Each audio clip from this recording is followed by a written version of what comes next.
नमस्कार। हमारे आज के इस नए एक्सप्लेनर में आपका स्वागत है।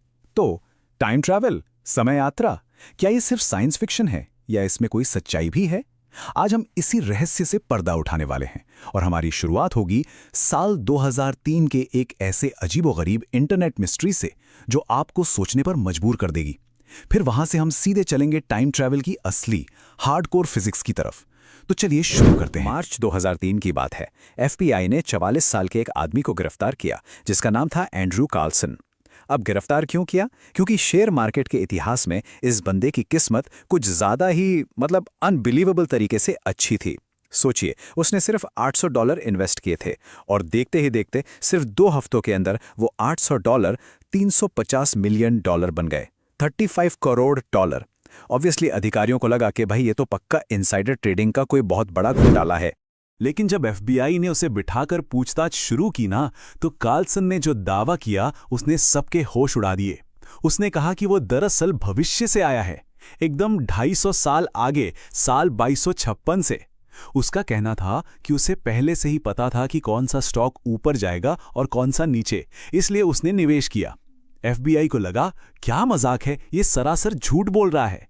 लेकिन कहानी में असली ट्विस्ट तब आया जब 3 अप्रैल को उसकी जमानत की सुनवाई होनी थी और वो आदमी रहस्यमयी तरीके से गायब हो गया। सच में वो दोबारा कभी नहीं मिला, एकदम हवा में गायब। तो इस पूरी घटना के बाद ना दिमाग में एक सवाल जरूर आता है, क्या ऐसा वाकई हो सकता है? क्या कोई इंसान सच में समय में आगे या पीछे जा सकता है, या ये सब सिर्फ उपन्यासों और फिल्मों की बातें हैं? चलिए इस ट्रू क्राइम मिस्ट्री से अपना ध्यान हटाते हैं और इसके पीछे जो असली फिजिक्स है उसे समझने की कोशिश करते हैं। भाग 1, पॉप कल्चर बनाम हकीकत। चलिए इसमें थोड़ा डीप डाइव करते हैं। देखिए, 1895 में जब एच.जी. वेल्स की किताब द टाइम मशीन आई थी, तब से ही पॉप कल्चर ने टाइम ट्रैवल को अलग-अलग तरीकों से हमारे सामने रखा है। अगर हम इंटरस्टेलर की बात करें तो उसमें भविष्य का वन वे सफर दिखाया गया है। बैक टू द फ्यूचर में एक झटके में आप पास्ट या फ्यूचर में पहुंच जाते हैं। हैरी पॉटर में यात्री अपनी जगह पे रहता है और समय उसके चारों तरफ घूमता है। प्राइमर मूवी में ये बहुत स्लो प्रोसेस है और सुपरमैन में तो लाइट की स्पीड से भी तेज उड़कर समय में पीछे चले जाते हैं। अब मजे की बात यह है कि हमें यह देखना है कि आज के मॉडर्न साइंस के हिसाब से इनमें से कौन सा तरीका असल में पॉसिबल है। भाग 2, भविष्य की ओर एक कदम। आपको शायद ये जानकर बहुत हैरानी होगी कि भविष्य में जाना कोई थ्योरी नहीं है, बल्कि साइंटिफिकली प्रूव हो चुकी सच्चाई है। काफी समय तक लोग आइजैक न्यूटन की बात मानते थे कि समय एकदम फिक्स है, जो कभी नहीं बदलता। आप कहीं भी हों या कितनी भी तेज चल रहे हों, समय अपनी रफ्तार से चलता रहेगा। लेकिन फिर आए एल्बर्ट आइंस्टीन।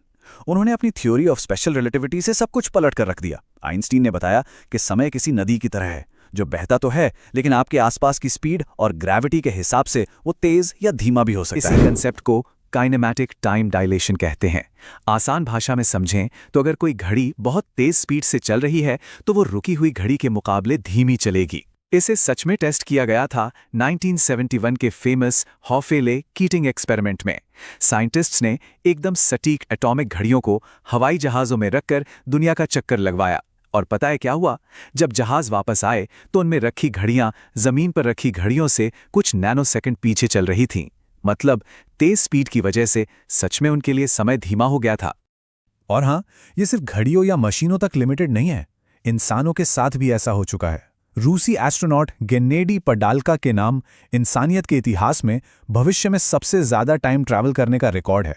वो 28,000 किलोमीटर प्रति घंटे की रफ्तार से अंतरिक्ष में घूमते रहे पूरे 879 दिनों तक। और इस जबरदस्त स्पीड की वजह से वो हम धरतीवानों के मुकाबले 0.02 सेकंड कम बूढ़े हुए हैं। टेक्निकली वो 0.02 सेकंड भविष्य में आ चुके हैं। है ना कमाल की बात? अब इस कॉन्सेप्ट में एक और बहुत ही दिलचस्प बात है। स्पीड के अलावा ग्रेविटी यानी गुरुत्वाकर्षण भी समय को धीमा कर सकता है। आइंस्टाइन ने कहा था कि आप स्पेस टाइम को एक जालीदार कपड़े या मैश की तरह मानिए। अब ब्लैक होल जैसी भारी भरकम चीजें इस जाली में गहरा गड्ढा बना देती हैं। तो कोई भी चीज अगर इतने भयंकर ग्रेविटी वाले ऑब्जेक्ट के पास जाएगी तो उसके लिए समय बहुत ज्यादा धीमा हो जाएगा। एग्जैक्टली वही चीज जो आपने इंटरस्टेलर फिल्म में एकदम सटीकता से देखी थी। आज फिजिक्स के अलावा भविष्य में जाने का एक बायोलॉजिकल तरीका भी हो सकता है। नासा असल में स्टैसिस चैम्बर बनाने पर काम कर रहा है। इसमें होगा ये कि एस्ट्रोनॉट्स के शरीर को ठंडा करके उन्हें एक तरह के क्रायो स्लीप या हाइबरनेशन में डाल दिया जाएगा। इससे उनकी एजिंग और बॉडी के केमिकल रिएक्शंस लगभग रुक जाएंगे। और ये कोई हवाई बात नहीं है। जापान में एक ऐसा रियल लाइफ केस सामने आ चुका है जहां एक घायल आदमी का बॉडी टेम्परेचर 22 डिग्री सेल्सियस तक गिर गया था।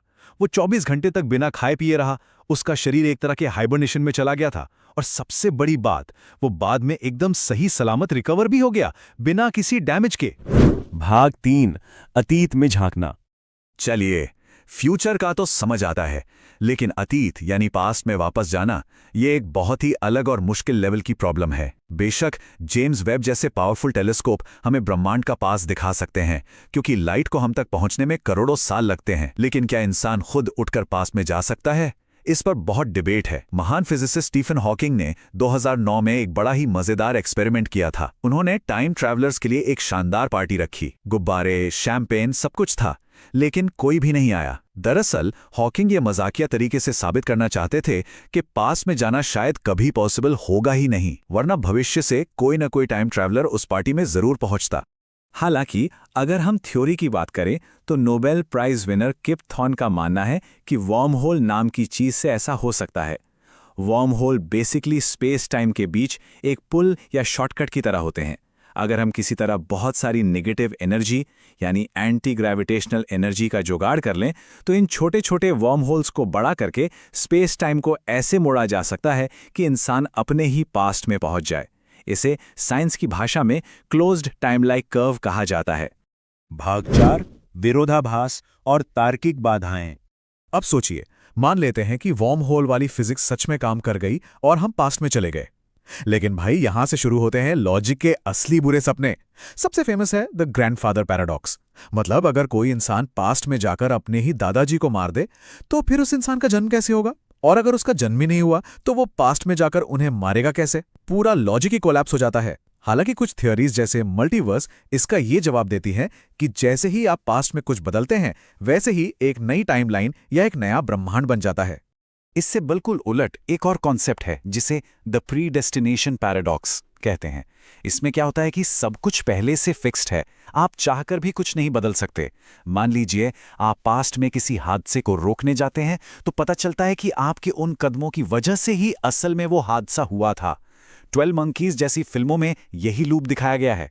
आप जो भी करते हैं वो सिर्फ इतिहास को सच साबित कर रहा होता है। भाग 5, इस रहस्य का आखिरकार पर्दाफाश। तो क्रूशियल पॉइंट ये है कि पास्ट में जाने के रास्ते में विज्ञान और लॉजिक दोनों की ही भयंकर दीवारें खड़ी हैं।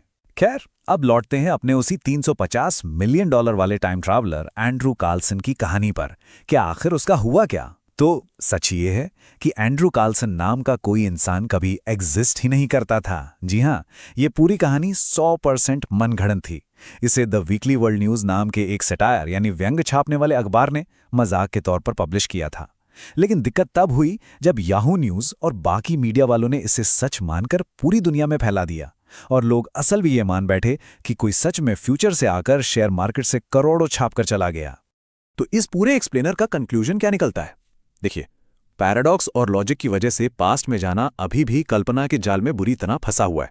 लेकिन टाइम डायलेशन ने यह साबित कर दिया है कि फ्यूचर में जाना, भविष्य की यात्रा करना, ये अब कोई मैजिक नहीं बल्कि आज की हकीकत बन चुकी है। बस सोचने वाली बात यह है कि जैसे जैसे हमारी टेक्नोलॉजी और फिजिक्स और आगे जाएंगे, साइंस फिक्शन का कौन सा अगला टॉपिक कल की असली सच्चाई बन जाएगा। आप लोग इस बारे में क्या सोचते हैं? खैर, आज के लिए बस इतना ही। इस ज्ञान से भरी चर्चा में हमारे साथ जुड़ने के लिए बहुत बहुत शुक्रिया।